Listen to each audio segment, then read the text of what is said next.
Hey everybody, Mr. Jantix here, along with my co-host Rozoku, Hey guys. and we're coming back for episode 6 of Standout Media Podcast. Another week has gone by, so another episode is here. That's how that works. Um, yeah.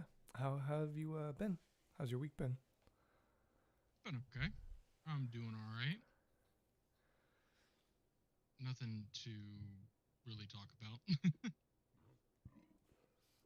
Well, that's always fun, uneventful. Oh yeah. Yeah, meanwhile, I had a very eventful weekend. Oh yeah. Yep, flew out to Ohio.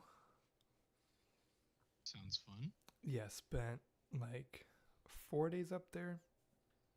So that was fun. Flew up on Thursday, flew back Sunday night.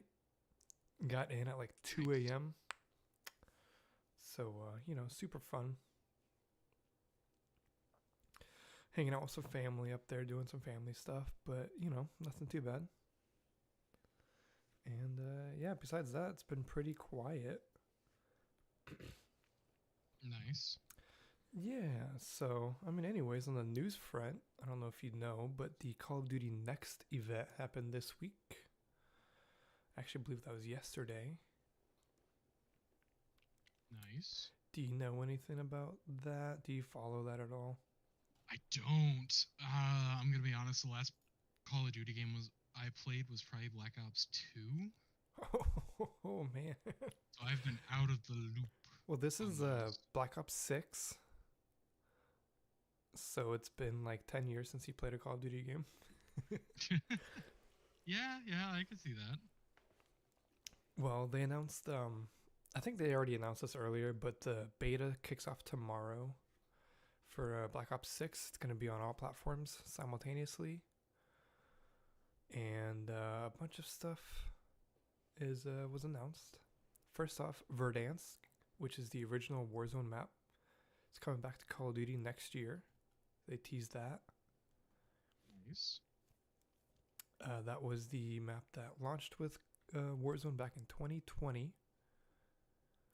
They're saying it's going to come in spring, and it's been 3 years since this map has been in the game. Oh dang. Let's see. The beta that starts off tomorrow is going to have 8 new maps, which is Derelict, Rewind, Scud, Skyline, Gala, Pit, and then on weekend 2, they're going to add in Stakeout and Babylon. Protocol will also be available during this time as a training map. And then the confirmation of the remaining maps are Lowtown, Payback, Red Card, Subsonic, Vault, Vercuda, and Sandhouse. Which Sandhouse, I believe, is the Nuketown map. Oh cool. I love Nuketown. Yeah, so that's gonna come back. And it's just a picture for each map, so there's not much to go off of. But they look like stereotypical Call of Duty maps. Like there's one, I can't tell if that's inside or outside of like a strip mall, strip plaza. Then of course there's one like in a favela area. There's one like off of a mansion. This one's a watchtower, not watchtower, a lighthouse that's broken down like on an island. It looks like I can't remember the name of the map from Modern Warfare, but there's a map just like that one. Lowtown is like looks like Venice, Italy, and a couple other ones. So feel free to look that up. They also added or showed some zombies stuff going off. Nice. I love zombies. Yeah, so it's going to be round-based zombies, which is a welcome return because last year it was open world zombies, and people liked it at first, but quickly got tired of it because it's hard to there's not really much replayability in that. Right. But the zombies map, they're bringing back quest lines for the players to complete. So it's going to be a main quest. So that's going to keep you moving throughout each map. Then every map included in Black Ops 6 will feature a different multi-stage main quest to complete. And the team says that they are as involved and difficult as they are entertaining. There are unique and limited time rewards. And yeah, it's a little interesting because I watched a video on it and there's loadouts going into it. So it's not going in with a pistol and wall buying stuff. I'm hoping that like you go in with a loadout, but you can still do the wall buy in the mystery box.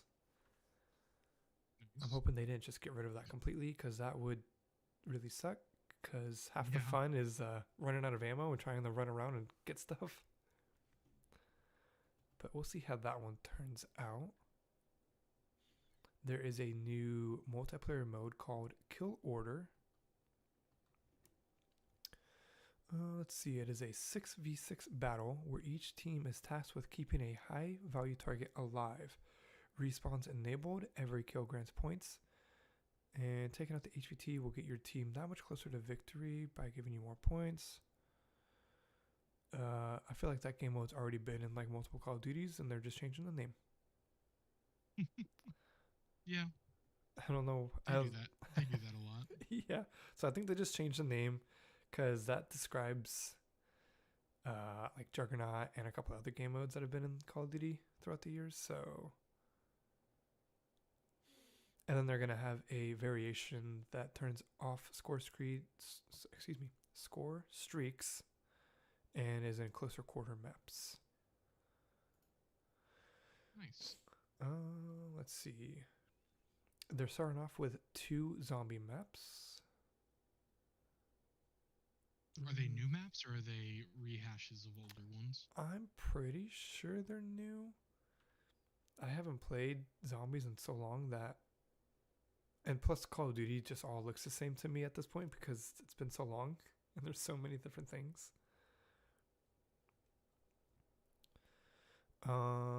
Let's see. Let's go back up. I'm trying to see if they don't talk about the first map, which is really interesting. They just say, "Oh, the second map," but they don't talk about the first map. So maybe this is the first map. I don't know, but it's called Liberty Falls, and it's West Virginian town style. I think that's a new one. We'll see. They're also bringing back sprays and emotes to the game, which, oh well, you know, something more to buy and spend real money on, I guess.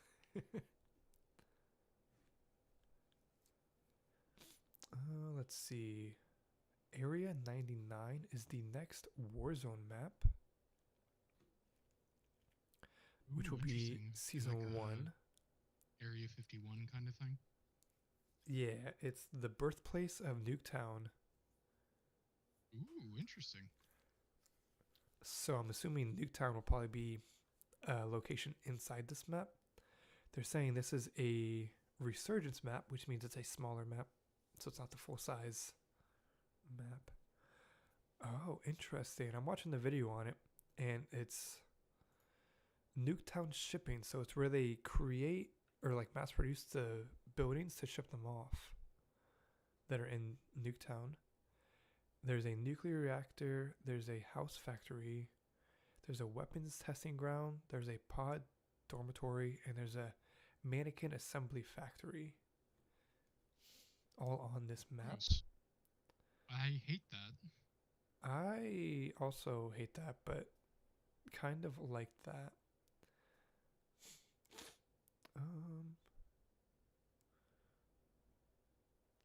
That's going to come out soon after Black Ops 6 launches. Prestige progression returns to multiplayer zombies and Warzone. This is the traditional Prestige style. So that means once you hit level 55, you are presented with a choice to either enter Prestige or just stay at level 55. So if you enter Prestige, you go Prestige 1, level 1, and then you go up to level 55 and keep it on until you reach max level of Prestige, which is 10 levels. So a little bit different. Last year's they had Prestige, but it was less of a Prestige system and more of just you just keep leveling up forever until you hit max level, and there's no like actual quote unquote Prestige system. Interesting. They're saying in their words, quote, "It is the most rewarding Prestige system ever." So we'll see how that turns out. Apparently this hasn't been in a game in a while.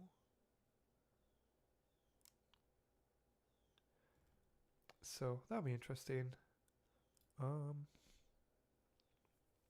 Again, the Omni movement is a thing, so curious to see how that plays this weekend when I'm playing on it.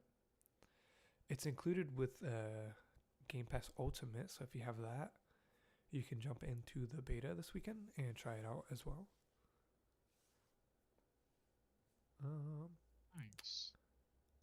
They're saying that the time to kill was slightly faster than Black Ops Cold War.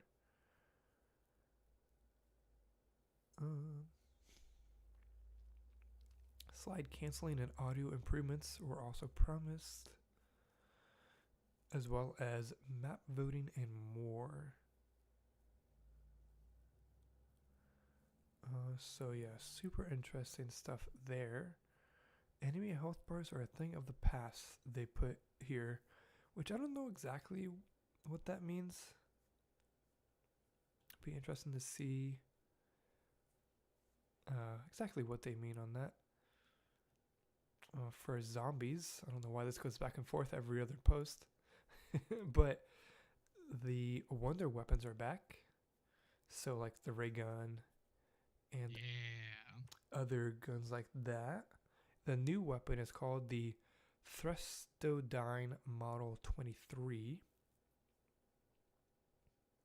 And that's going to be exclusively on Liberty Falls, I guess.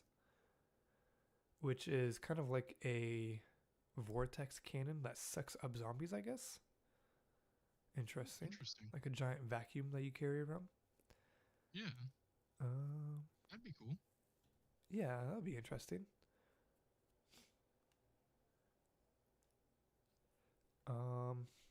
They confirmed that as Warzone evolves, it will continue to support weapons, blueprints, operators, skins, and the vast majority of cosmetics from games like Modern Warfare 2 and Modern Warfare 3.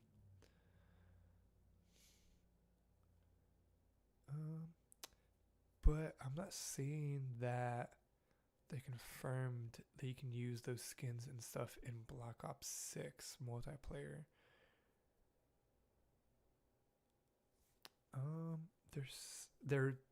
So the quote that this article says is, with this comes the promise of full integration with everything yet to come with Black Ops 6.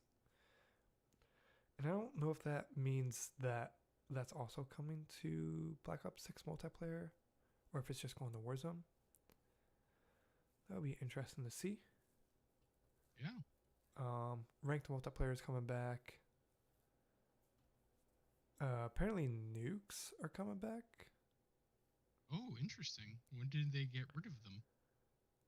Like 10 years ago. Oh, okay. Like Modern Warfare 3, I think, was the last game that had nukes. Oh, wow. I guess I didn't even notice. Yeah, I'm gonna watch this trailer. It shows a nuke coming in.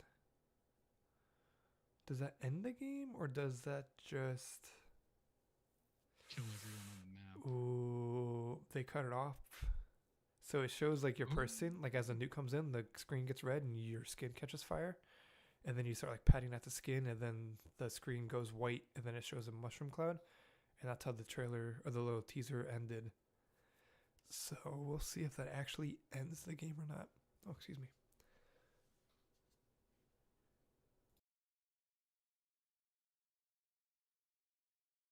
What was that? You okay? I'm back. Oh, okay. I forgot I just muted it on the stream. Scared me for a second. I was Nah. like, oh no, he died. Yeah, I something got stuck in my throat. I had to cough it out. My bad. I It's all good. got sick on the traveling back this weekend, so I'm mostly over it. Oh, But fun. yeah, traveling always. So my nose feels all nasally. Yeah. Pushing through it though. Pushing through it. So if you're playing back to Call of Duty, playing the beta will get you rewards.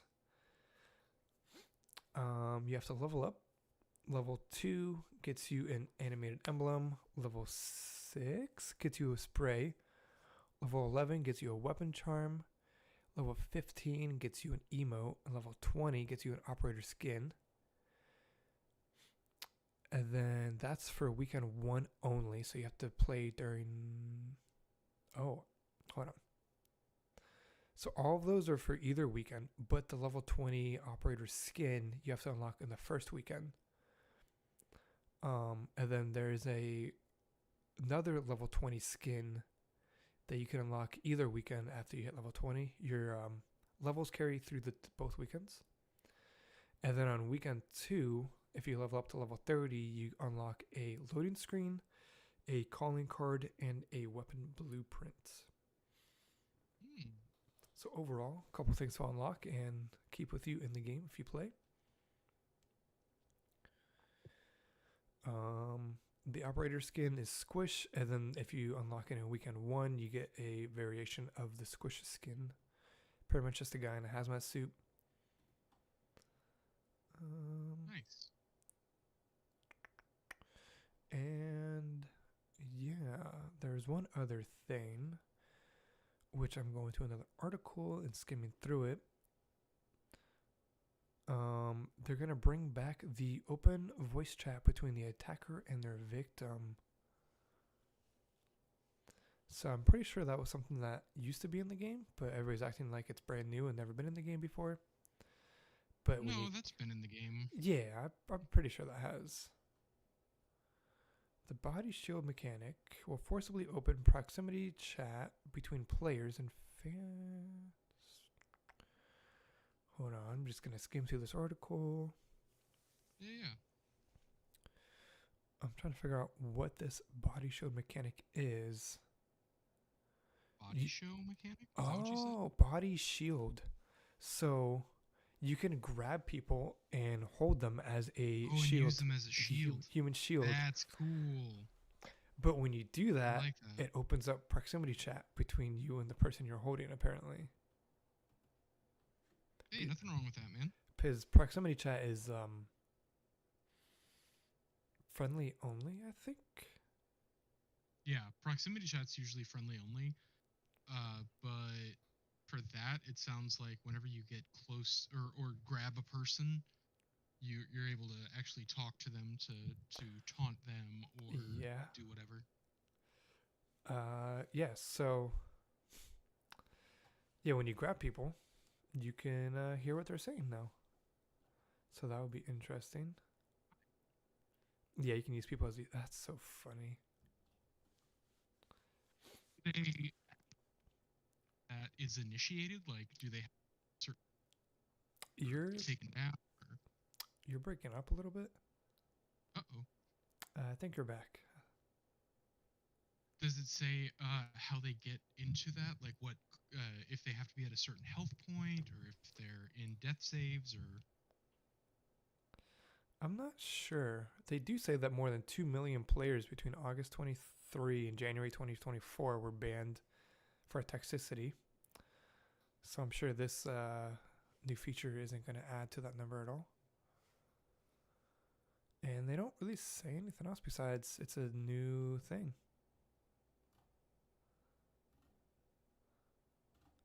Yeah, I'm not seeing anything.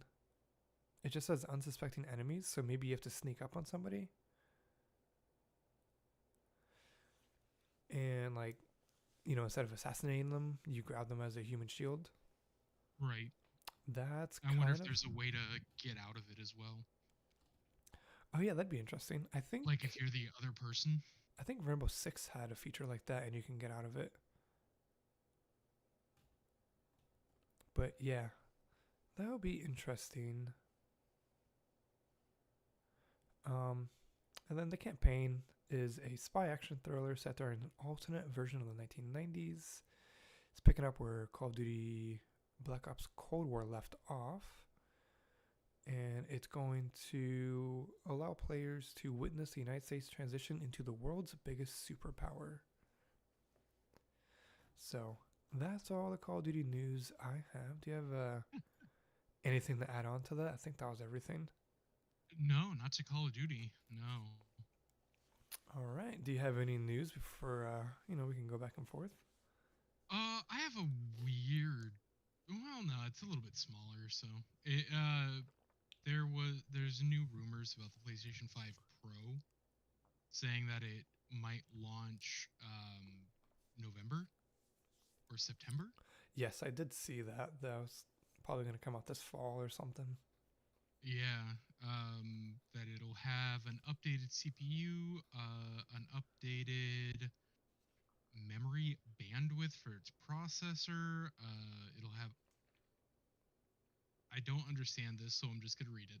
The GPU will also benefit from increased cache sizes, including a bump in L1 cache from 128 kilobytes to 256 kilobytes, and L0 cache from 16 kilobytes to 32 kilobytes, alongside new DirectX 12 Ultimate features like variable rate shading and hybrid MSAA support.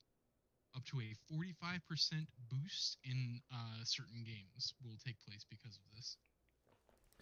So the first half just means the processor is going to be faster, Okay.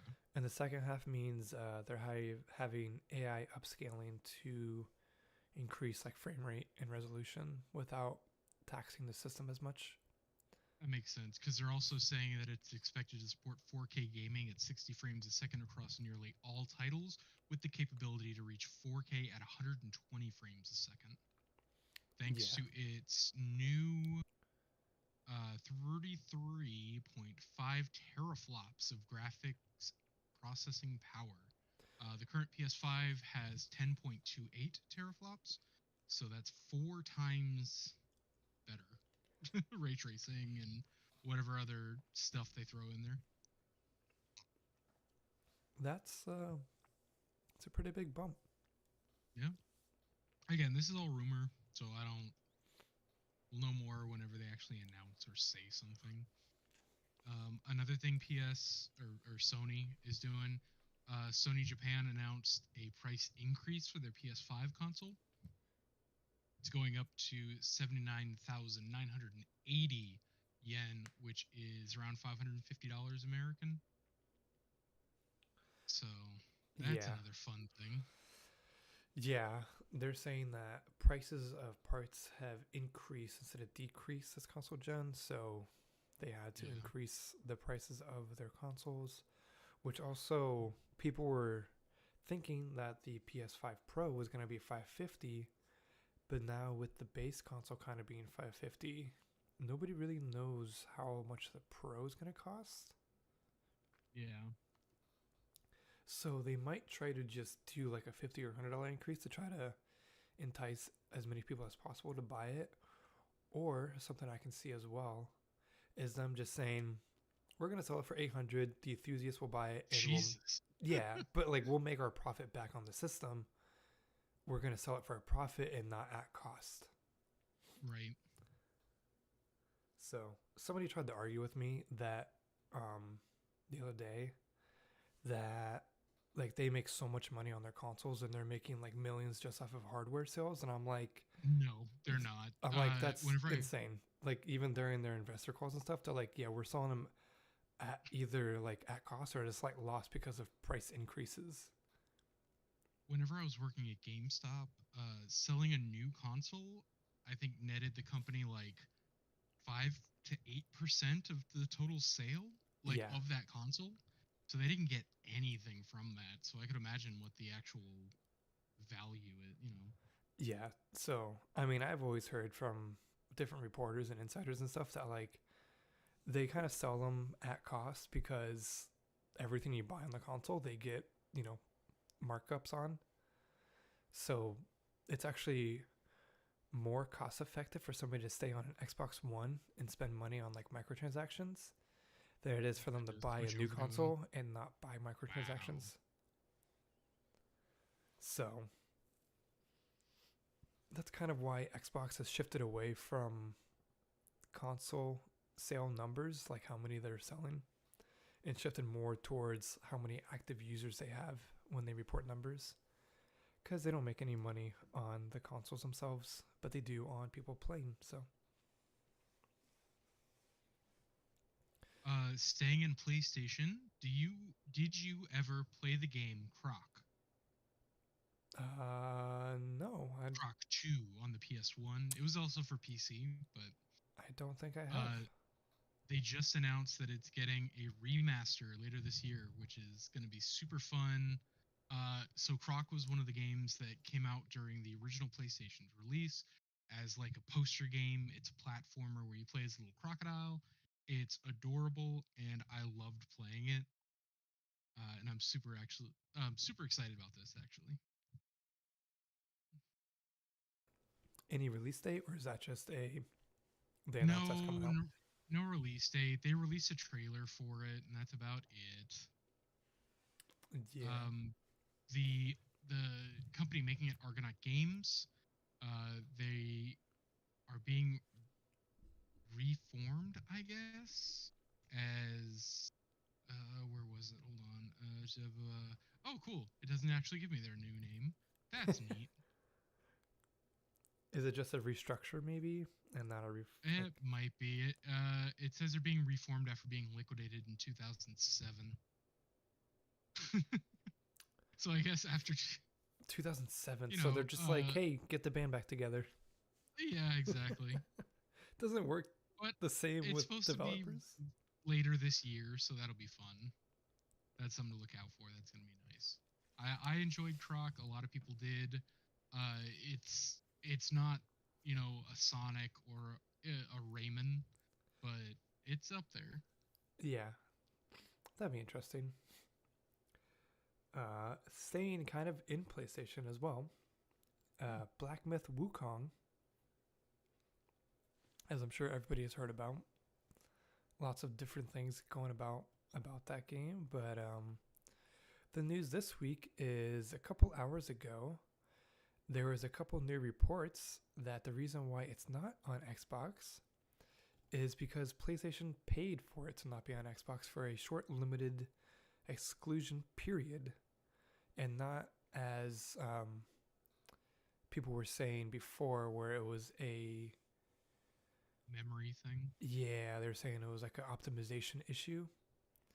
So if this is the case, that means the developers pretty much lied about it, which is interesting.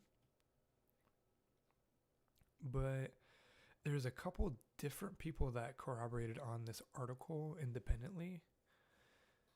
So yeah, they're saying that they still are working on the Xbox versions, but they don't have a release date. Both IGN and Forbes were the two that corroborated this article independently.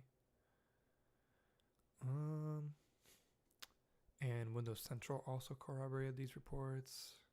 So yeah, a bunch of news outlets and journalists are saying that pretty much that it's due to an exclusivity deal and not due to performance issues. Interesting. Because that Yeah, weird, what they initially said was that it would cause a memory leak, which will brick your console. yeah, and then people were also, of course, taking that and saying that it's because of the Series S, even though that they never said that, the developers never did. People were just looking for an excuse to hate on that console because in the past it's been an issue with some games. Right. So Yeah, so it's a little interesting. Mm, yeah, I remember this because Microsoft made a press release a couple weeks ago that said they're excited to work with Game Science, which is a developer, to bring the game to their platforms, but they can't comment on the deals made by their partners with other platform holders. Ooh, But that was interesting. like a week or two ago, when the whole report was still that it was being delayed due to technical issues and not deals. So, pretty much just a couple different people confirming that. But like it got decent reviews and stuff on PlayStation and PC so far.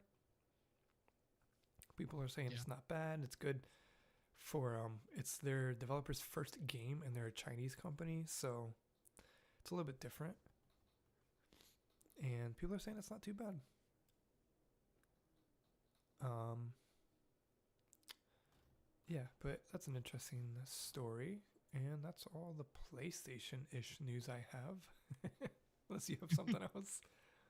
I mean, kind of tangentially related to PlayStation, is that there's a remaster slash remake of Metal Gear Solid 4 that was not announced, but the who is he? The Konami producer. I'm gonna butcher his name. Uh, Noriaki Akumura um, was quoted in an IGN interview about the Metal Gear Solid 4 remaster. Because so last year they came out with a game called Metal Gear Solid Master Collection that had the original Metal Gear, Metal Gear 2, Solid Snake, Metal Gear Solid 1, which the Metal Gear and Metal Gear 2 games were originally for the Nintendo. 8-bit graphics. It was a really cool, fun, like sneak and kill game. But then the Metal Gear, it also contained Metal Gear Solid, Metal Gear Solid 2, and Metal Gear Solid 3.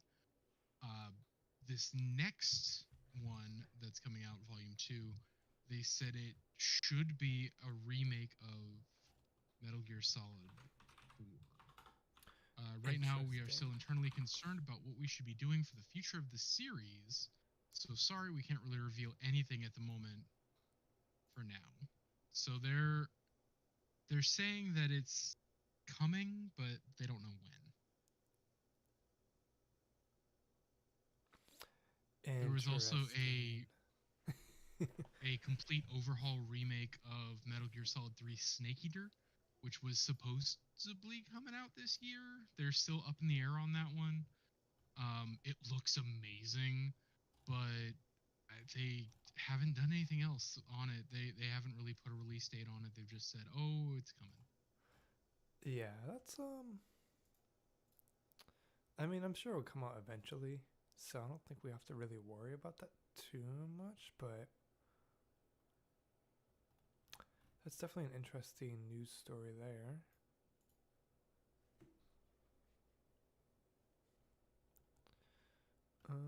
Let's see. Do you know Remedy, the makers of Control, Alan Wake, and all that? I've heard of them, yes. They are announcing, excuse me, a partnership with Annapurna Interactive to work on film, TV, and other audiovisual formats based on Alan Wake and Control universes, as well as to help fund the upcoming Control 2. Annapurna is going to serve as the co-production and co-financing partner on Control 2. Remedy is to remain focused on developing that and other games, while Annapurna takes the lead on multimedia adaptations. So, Remedy, all their games, they have a connected universe. So, even though they're all very different games, they all take place in the same universe and have some bleed over between the games. I know in Alan Wake 2, the game that came out last year, I think, in one of the DLCs that came out, you actually play as the main character from Control, albeit without her powers, because she has powers by the end of the game. You play as her, and you kind of go through a quick little mission as her and do some stuff. I don't know exactly what's going on there, but just another like connection between all their games. So it'd be interesting to see what comes from their partnership and the TV and movies.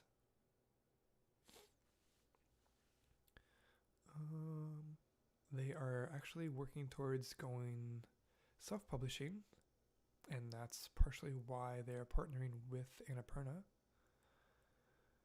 So, let's see. Control 2 is in its production readiness stage, whereas the Max Payne 1 and 2 remakes are in full production, which they also make Max Payne. So that's another game coming out. Nice. And yeah, they also make, what was it, Quantum Break, but no news on that, which I'm sad about because I enjoyed that game. Yeah, Quantum Break was good. Yeah, I enjoyed it. And then, of course, all that good stuff. So yeah, look forward to that. I'm sure that's still years away at this point. So a little bit far off, but they're at least announcing stuff and probably trying to get people hyped up so they either apply for jobs there or, get some help in that way. Do you have more stuff? We can go back and forth still. I have something that's not video game related, but I don't know if you've seen it yet. But Legendary Pictures just announced Jurassic World Rebirth. I did not see that. Yep. So there's a new Jurassic Park movie coming out that it's not starring Chris Pratt or any of the original folks like Sam Neill or Laura Dern. They literally all they did was announce that, hey, we made this movie, or we're making this movie, Jurassic World Rebirth. It's set 5 years after the event of Jurassic World Dominion, which was the third Jurassic World movie. The planet's ecology has proven largely inhospitable to dinosaurs. Those remaining exist in isolated equatorial environments, or equatorial, I guess, environments with climate resembling the one in which they once thrived. The three most colossal creatures within the tropic biosphere hold the key to a drug that will bring miraculous, life-saving benefits to humankind. Huh. So look forward to that sometime next year. Huh. Next year. Okay. Sounds good. Yeah, that was just something weird that I saw that I had to say or had to talk about. Yeah, no problem. I mean, I honestly don't really care about it. But You don't like the Jurassic Park movies or Jurassic World movies? I don't think I've seen a Jurassic World movie. I've seen the Jurassic Park movies a long time ago. I don't even know if I've seen all of those. The first Jurassic World movie is pretty good. Second one's kind of meh. Third one's trash. That sounds like most trilogies. Yeah. And you figure this is the second trilogy that this series has had. Yeah, can't wait for the third one where they go Jurassic Universe. I know, right? That's basically what this one is. Jurassic Universe or something. Well, what's bigger than World? I guess Galaxy. Yeah, I guess they're gonna. I don't know, man. Jurassic Solar System. There we go. Get some crazy space monsters flying through space. Honestly, I can actually see them doing that. So let's see what else. I have a couple more news stories. Star Wars Outlaws came out a couple days ago, and the reviews are all in. It's a little bit mixed depending on what outlet and what person you're going to. But the average score on Metacritic is a 77 out of 100. And that's based on 100 reviews across all systems. Most reviews are within the 75 to 85 range, but a couple of people scored it a little bit lower. People are saying it's not a bad game, but it's not the greatest game either. Not exactly what people wanted from an open world Star Wars game, but seems to be that some people do really like it. If you're into Star Wars games, this is probably a must play, but if you don't care for Star Wars, this one is if you're into the genre, otherwise you can probably pass it. Let's see, I'm just skimming through all these reviews to see if there's anything worthwhile.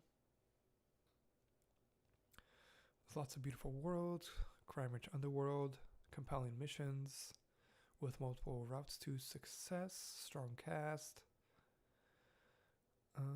lots of great exploration. A lot of the reviews that are knocking it, they're knocking it as the stealth system is really simplistic, and you spend a lot of the game in stealth. The combat's super repetitive, and of course, with any open world game, there's bugs. Yeah, obviously. And yeah, so it looks like it's a pretty good game. Maybe not a great game, but if you're into Star Wars or open world games, this is probably one to keep your eye out on. And I mean, if you're super into Star Wars, definitely pick it up. Otherwise, maybe wait for a sale or something. There are the fall sales coming up soon, and Black Friday and all that coming in a few months, so I'm sure those will go on sale.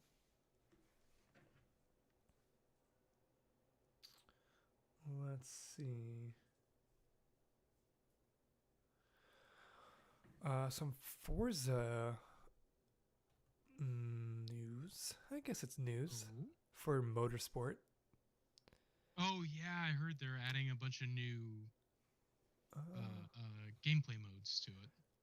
Oh, that's not actually what I was talking about. I do not have that. What? You didn't have that? No, I don't. Yeah, apparently, give me 1 second to bring it up. But, where is it? Oh, bother. No, go ahead with your thing. I'll try and find it while I'm in the background. So mine is they're adding in a Forza Insiders program where you get to partake in early playtest. You will be asked for feedback, and you could pretty much be a beta tester similar to the Xbox Insiders program, but for Forza, and you will be rewarded with in-game currency. So a little thing to, public feedback, and you get some small rewards out of it. So I found it. Here's a preview of what. So Forza Motorsport and Turn 10 tweeted this out. The tweet reads, here's a preview of what's coming to Forza Motorsport later this year, including Spectate, Drift Mode, Creative Hub, and Share Codes. A new way to get reward cards via the Challenge Hub, as well as the return of Sunset Peninsula and Bathurst. And then it gives the website to check it out.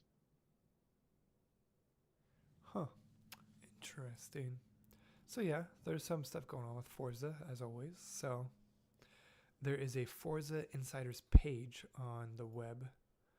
It's just forza.net/insiders, where you can sign up for that if you want to be in it. Again, that's exclusively for motorsport. I don't believe it's tied in for Horizon.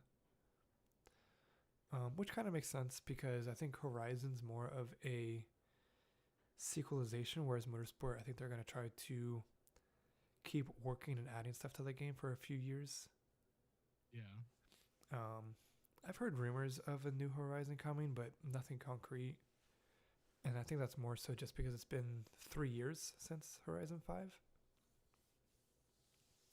So people are just saying that it's about time for a new one. Also, Horizon 4 is going to be delisted coming up in December, I think. So, when it comes closer to that, it'll probably go on sale. I remember the other ones would always go on sale like the month of it being delisted, so that way you can buy it Yeah. and still have access to it in the future and not have to worry about it not having a copy. What else? I have a couple more stories. I have looks like 3 more, so I can jump right in if you want. Yeah, go ahead. Keeping in line with Xbox updates, there is an August update, which is now available for everybody. This is one that I've been testing on my Xbox for a while. Now players can choose what to install when downloading a game on Xbox or PC. So it gives you more control over the optional elements in games like Call of Duty, for instance. That's probably the biggest one. There are also some big Discord integration updates, which includes being able to directly watch a Discord stream from your console.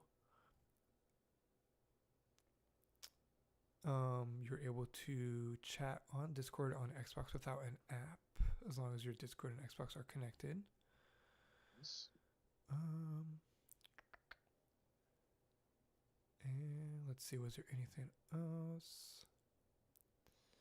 And then looking ahead, players can look forward to button toggling as an accessibility focused feature that is also currently in the Xbox Insider program. I have been testing this out for so long that I forgot they weren't out to the public yet. Some of these features, the Discord one is specifically. So that's interesting. Nice. So yeah, nothing too crazy, but I mean those are some good quality of life updates for people who use Discord on their Xbox. And then moving on to the next story, if you don't have anything to add. No, go ahead. Razer is adding their first truly wireless Xbox controller. And people are saying it is absolutely amazing. It is the, oh god, where's the title or the name? Why?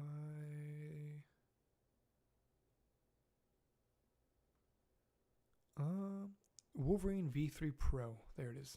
I don't know why the name was. Oh so far down. yeah. Yeah. The original Wolverine was a wired controller. Yeah. So this is the version 3 and the Pro. Those things are nice. The original Wolverine had adjustable tensions for the analog sticks, which was really nice, along with many programmable back buttons. Yeah, so I think there are. Oh, this picture only has the front. Let's see if I can get a picture of the back side of it. I'm not seeing it. What comes in the package is the V3 Pro controller, a hyperspeed wireless dongle, a Razer branded carry case, protective one, a 10-foot long USB braided USB-C cable, 2 additional thumbsticks, which one is concave and one is convex. I believe it's true wireless to Xbox, so the first one where you don't need a dongle on your Xbox for the wireless to work. But it includes both a wire and a dongle, so you can have it on your PC. Nice.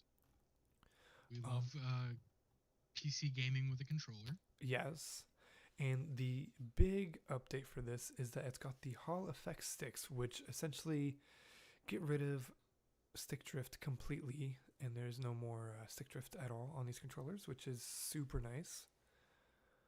I believe it starts at $200, which is roughly the same price as the Microsoft Pro controller, whatever they call it. Yeah. Elite controller.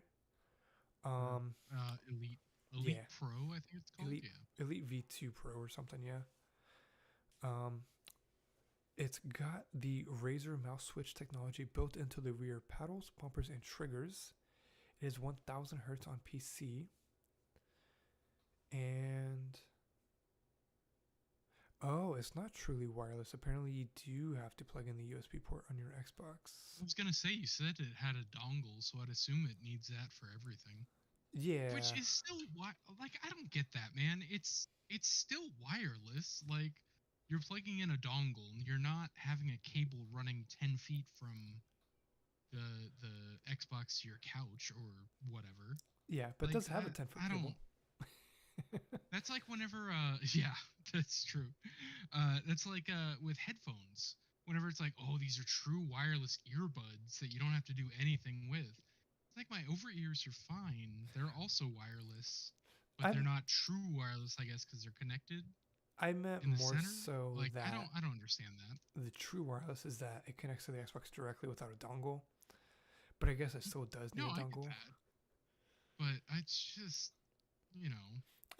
The battery life is worse than the regular standard Xbox controller, but that kind of makes sense considering this is Of a course, yeah. Elite with a bunch of extra features on it. Has a nice little Razer logo right underneath the Xbox button. The D-pad looks kind of funny. It's a little bit different ergonomically than an Xbox controller.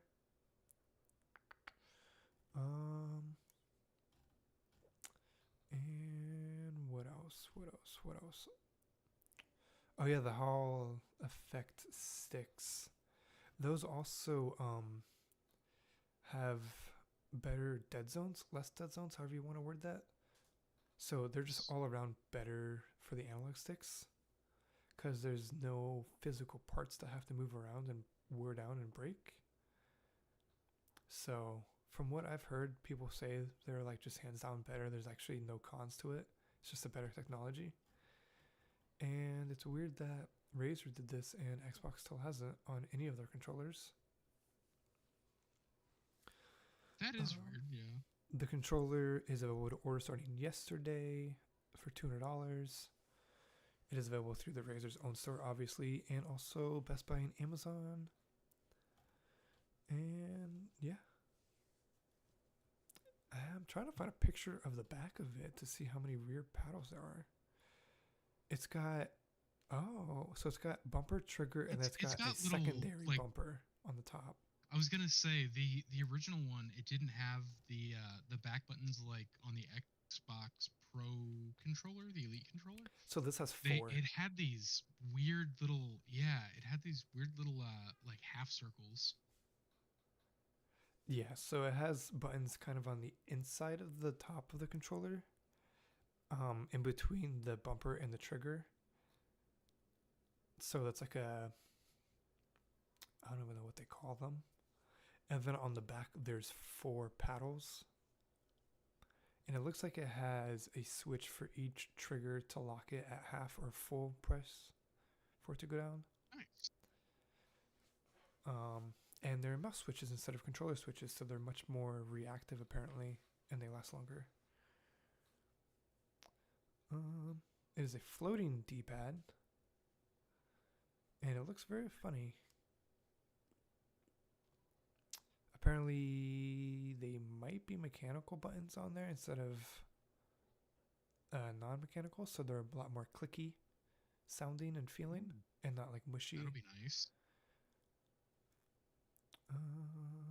Yeah, and you have to press them slightly harder so you don't like accidental presses and stuff.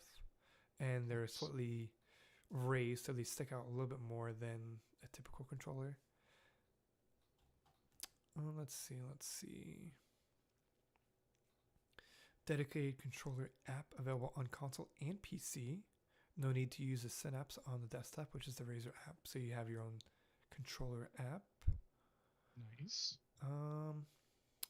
Easy to use and a lot of customization features, but people are saying it's pretty bare bones and simple, which honestly is not a bad thing.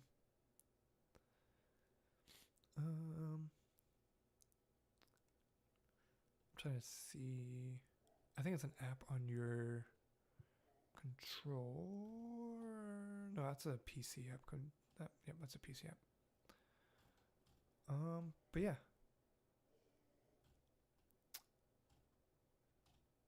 people are saying it's pretty good. Pretty good. Nice. Those style of controller are always interesting to me. Like I don't use them, but they for fighting games and stuff like that, it's a lot better than the standard controller, and I never really saw the need for it. Yeah.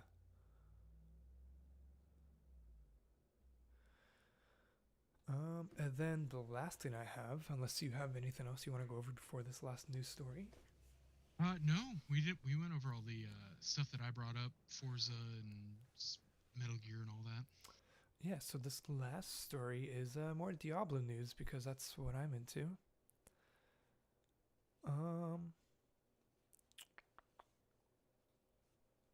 So they had a campfire chat. I'm just reading through because apparently it's their longest ever campfire chat, which is essentially where the developers meet up and have a live stream just going over different changes to the game. And they were talking about a lot of the changes coming with Season 6 and the DLC dropping on October 8th. Character progression is going to go over the same type of overhaul that the loot itemization did a couple seasons ago. There's a new max character level of 60. World difficulty tiers are being replaced with new standard and torment difficulties. All classes are receiving new skills, passives, and legendaries, as well as 2 new mythic uniques are added per class, I believe. Rune words are also being added to the game, which are from Diablo 2, if I'm not mistaken.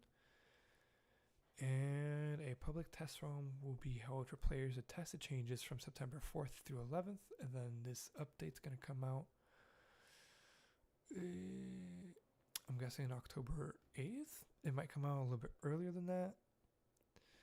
And I'm just going to read through this and see, because there's a lot here. So they're doubling down on what's fun. They want there to be meaningful challenge and rewards to compensate for their increasing power. So levels 1 to 100 will now be split out, so the new max level will be level 60. The difficulty will now be split into normal, hard, expert, and penitent, then further torment difficulties to offer significantly increased rewards for significantly harder challenges. Similar to how you can use the item the profane mind cage in the Helltide to increase that difficulty. You will now be able to increase the difficulty to your level across the game. Players' health, damage, and armor will be adjusted to be more readable and easy to understand. Monster health and damage will be streamlined with minions, elites, bosses, etc. having a fixed HP relative to normal monsters. So this is being adjusted to reduce instances of one-shot mechanics, and boss HP will be less grindy at the end of activities, such as the pit. The pit.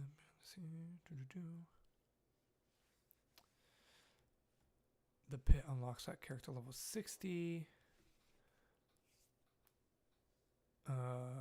Pit tiers associated with standard difficulty will unlock immediately, including the Torment 1 pit, which is pit 1 through 20.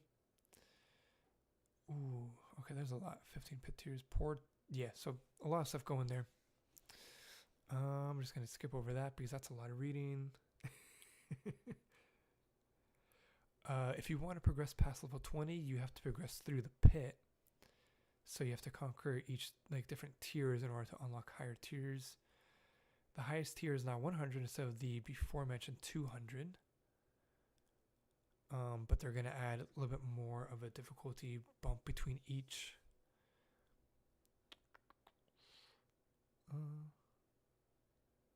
Smart keys are being introduced, which means that the activity keys that drop makes more sense. So they're more in tune with what level you're on and not random as they were in the past.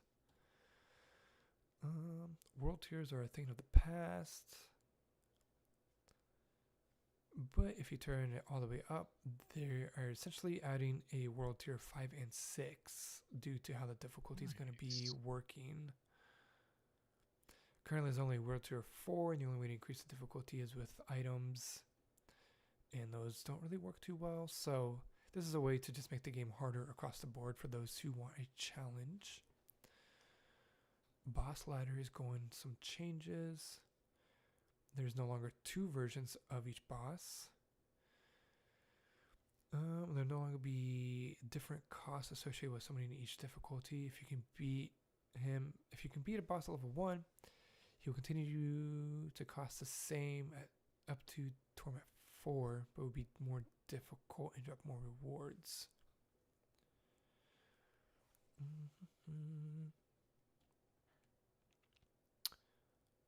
Items at level 60 now max out at power level 750. Dang. Which I think is kind of low. I don't remember what the max is right now, but I feel like the max is higher than big. that. Yeah. Let's see. Levels 51 through 59 will offer significant item power jumps. From level 60, you'll enjoy another significant item jump, with ancestral items dropping once you enter Torment 1. They will become more frequent as you advance through higher Torment levels. Sacred items no longer exist. Each ancestral item is now guaranteed at least 1 greater affix, and all items will be a jump in item power from 750 to 800. Ancestrals will have 2 tempering slots and will be master workable up to 12. Ooh, glyphs will now be leveling in the pit, not in Nightmare Dungeons. They will now max out at level 100. Which doesn't seem that bad, except for right now they currently max out at level 21. So it's almost a 5x jump in power level max out there. They all start out as rare, so it's no longer multiple categories. But when they hit rank 46, they turn into legendary. The radius increases are at ranks 15 and 46. When they hit level 46, it also unlocks a significant multiplicative stat bonus.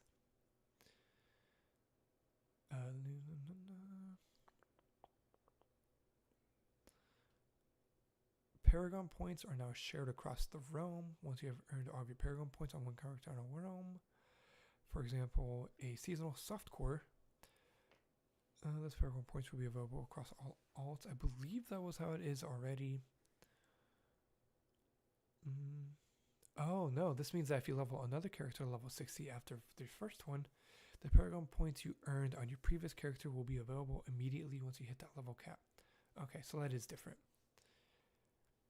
Each class is receiving a new Paragon board, so it's changing from 5 to 6. Each board has been tuned with the progression updates in mind. Rune words are returning from Diablo 2, where you make your own spells. You add items together and it creates new spells. Nice. So there's Rune of Witch Rolls, which specify the actions required from the player for the spell to activate. And then Rune of Invocation grants a powerful effect to the action. You pair them together in an item with 2 sockets to form a rune word. And obviously the higher rarity ones have better, more potent conditions and effects. Let's see. If you want to read more on all that, of course, go to the campfire and watch that, or Windows Central's where I'm pulling from. They have a really good breakdown on everything. Let's see, what else is coming? Some small changes there. Ultimate skills may actually become exciting. Currently, most of the strongest spells in the game don't even use ultimate skills. From patch 2.0 though, you will be able to gain skill ranks for your ultimate, as well as opportunities to increase the damage and reduce skill downs, but you still are only able to equip 1 ultimate skill. Then of course new skills, they go through all these, which I'm not going to go through. New mythic uniques added, so more items. Quality of life updates. You can now select if you have a preferred town that you want to teleport to, instead of having it be the closest main town. Um, let's see. There's now a dungeon key inventory tab, so that you don't have those taking up your regular inventory. You are now able to change the level difficulty in all main towns, not just Gyobashad, which is the main town of the main towns. Monster control, excuse me. Crowd control of monsters has been substantially reworked. Monsters with long death animations will now die instantly. No more waiting for loot to hit the ground. Another new inventory tab for socketable items. A new stash tab you can buy. Dungeon midpoint tasks have been replaced with monster packs. So instead of pulling levers and such, they're now monster packs. So interesting. They added some new procedural logic to the dungeons, so there's more variety in the layouts. So it's not the same. It's kind of the same couple layouts right now. It's all procedurally generated, but it's kind of the same-ish. So they changed that up to be more variety. And there's also more to come. And they said to stay tuned for more information. This was just a sneak peek at some of the changes coming. So that is quite a lot. There's obviously way more patch notes and stuff coming up. And yeah, if anybody's interested in playing Diablo, it's always a good time to jump in. It's on Game Pass, but you will have to buy the DLC separately because that's not in Game Pass. Yep. And yeah, that's all for that. You have anything to add to that long 10-minute list of things I listed off? Not to that one. I will say we didn't talk about what's in our title there, which is the Bungie yes. I don't know drama that's going on. I missed out on So the director at Bungie was fired after a misconduct investigation. Chris Barrett was one of the top executives, sorry, I can't talk, at Bungie, and was fired this spring after he was accused by several female employees of inappropriate behavior, according to people familiar with the matter. Yeah, I totally forgot about that. Barrett started at Bungie in 1999. He was there for a while. That is... But, yeah, he did some bad stuff. So... Yeah, I mean, that stuff should be taken on seriously, so... Oh, yeah.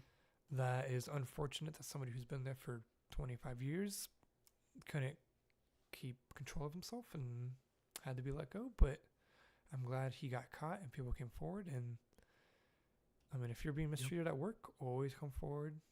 Go to HR. If you don't have an HR, go to other resources that are out there and just let people know. Not really much else to add except for, fuck that guy. Yeah. And let's hope that Bungie turns around because they've been a little bit rough recently, and I like the studio. I like what they produce, so I'm hoping that they can bounce back and go back to the good times,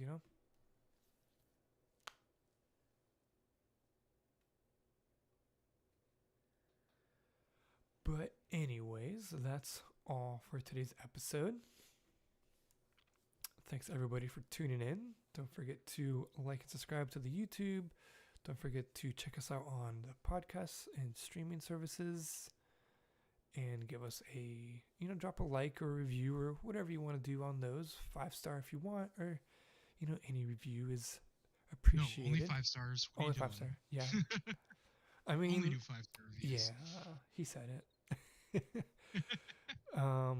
But yeah, check us out on social media at Mr. Jantix or at Rozoku, and hit us up on the Discord. Links are in the descriptions below for the Discord and our Twitter account, I believe. So feel free to hit us up if you have anything. tune in next week, I believe. Yeah, next week for episode Same bat time, 7. same bat channel. Exactly. And yeah, we'll see you next time. Have a good one. Bye, everybody. Bye.